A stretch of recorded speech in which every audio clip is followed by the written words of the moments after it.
Hello guys, very good afternoon all of you. So student, आप सभी पढ़ते पढ़ते काफ़ी बोर हो गए होंगे और मुझे लगता है कि रेगुलर स्टडी करना है ना।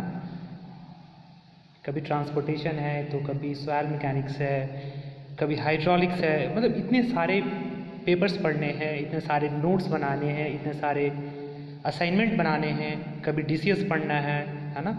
कभी इसके अलावा हमें और भी जो सब्जेक्ट है कॉन्ट्रैक्ट एंड अकाउंट पढ़ने हैं, advance construction technique and equipment पढ़ने हैं। मतलब इन सारे के बीच में हम लोगों के पास इतना समय नहीं हो पाता है कि हम अपने जो टाइम है उसको ये कर पाए, और पढ़ते पढ़ते हमें बहुत ज़्यादा ये हो जाता है ना। तो उसी चीज़ को दूर करने के लिए मैं आपके साथ में एक कविता पेश करने जा रहा हूँ, है ना। और ये जो कविता है आपके लिए एक मोटिवेशन का काम करेगा और आपकी जो मेहनत है ना उसमें एक कैटलिस्ट का काम करेगा, है ना। आप सभी पढ़ते पढ़ते ये हो जाते हो, कभी कभी हम सभी के साथ होता है ऐसा, है ना। हम सभी जब पढ़ाई कर रहे होते हैं, जब हमारे पास काफ़ी लंबा एम होता है और हमें काफ़ी दूर जाना होता है ना, जब हमारी सोच काफ़ी ऊपर होती है और हमें काफ़ी ज़्यादा ट्रैवल करना पड़ता है, तो उस वक्त होता ये है कि एक्चुअली में हम जो है अपने ट्रैक पे रहने के लिए हमें एक मोटिवेशन की ज़रूरत होती है ना। तो शायद वही मोटिवेशन के लिए मैं एक कविता आप लोगों के सामने पेश कर रहा हूँ, जो आप सारे स्टूडेंट्स के लिए एक बहुत ही एक मोटिवेशन का काम करेगा और आप अपने पढ़ाई में फिर से वही इंथुजियाज्म के साथ में, फिर से वही जो आपकी मेहनत थी उसी के साथ में अपने ट्रैक पे आ पाएंगे। तो शायद मैं आप ये कविता जो पेश करने जा रहा हूँ काफ़ी ही मोटिवेटेड कविता है, तो आप सुनेंगे मैं ये पेश करने जा रहा हूँ। ओके, सो सबसे पहले मैं कविता का नाम बोलूँगा आपको। कविता का नाम है सपनों में रख आस्था। क्या नाम है? सपनों में रख आस्था। That means believe in dream, है ना। जो आपके सपने हैं उसमें आपको विश्वास होना चाहिए, है ना। तो वही इस कविता का नाम है। और लास्ट में इस पूरे कविता का मैं एक सारांश भी बताऊंगा जो कि आपके लिए काफ़ी मोटिवेटेड होगा, है ना। So let start. सपनों में रख आस्था, कर्म तू किए जा। सपनों में रख आस्था, कर्म तू किए जा। त्याग से ना डर, आलस परित्याग किए जा।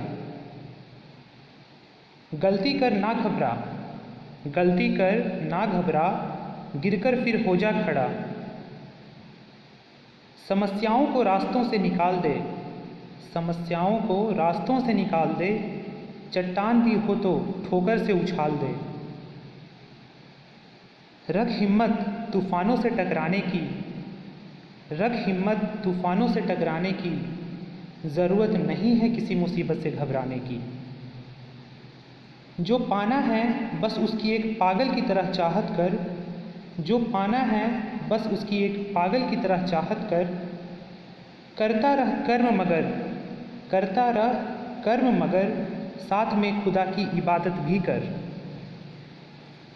फिर देख किस्मत क्या क्या रंग दिखलाएगी, फिर देख किस्मत क्या क्या रंग दिखलाएगी। तुझको तेरी मंजिल मिल जाएगी, तुझको तेरी मंजिल मिल जाएगी।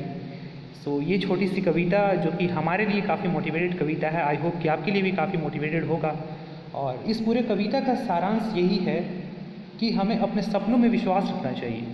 हम जो करना चाहते हैं, हम जो बनना चाहते हैं, उसे हमें अंदर में ये बिल्कुल बिलीव होना चाहिए कि हम कर सकते हैं, और हमारे अंदर उसके लिए हमेशा एक जो है ना एक ड्रीम होना चाहिए। सपने को करने के लिए हमारे अंदर हमेशा एक चाहत होनी चाहिए कि नहीं, हमें जो करना है उसे करना ही है, चाहे जैसे भी करना पड़े, चाहे उसके लिए जो भी हमें त्याग देना पड़े, है ना। जो इस कविता के माध्यम से ये मैसेज मिल रहा है हमें कि हमें अपने कर्म पे टिके रहना चाहिए। जो आपको काम दिया गया है उस कर्म पे टिके रहें, और जो भी आपके सामने आलस है, जो भी, उसको परित्याग कर दे आप, है ना। और कभी भी गलती करने से नहीं घबराना चाहिए, क्योंकि गलती करके ही इंसान सीखता है। और जब भी हम गिरते हैं तो गिर करके फिर से खड़ा हो जाना चाहिए, है ना। जैसे देखते हो ना, बच्चे गिरते हैं फिर से खड़ा होते हैं, फिर से चलना सीख जाते हैं, है ना। ठीक उसी तरीके से। और जो भी समस्याएं आती हैं आपके रास्तों में, है ना, उसे निकाल दो। समस्याएं आएंगी ही, समस्याओं का आना काम ही है, बट हमें उसे क्या करना है, हैंडल करना है। और हमें जो भी समस्याएं हमारे सामने आएंगी उसे उसे उसे क्या करना पड़ेगा, फेस करना पड़ेगा, है ना।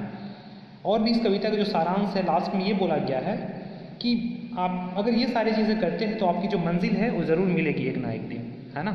तो ये जो कविता का पूरा सारांश था मैंने आपके सामने पेश किया, और मुझे लगता है कि काफ़ी इस कविता से काफ़ी आप सभी मोटिवेटेड होंगे और फिर से अपनी उसी पढ़ाई पे उसी इंथुजियाज्म से अपनी पढ़ाई को अच्छे से कर पाएंगे। Thank you student for listening this very motivated poetry from me. Okay, thank you student.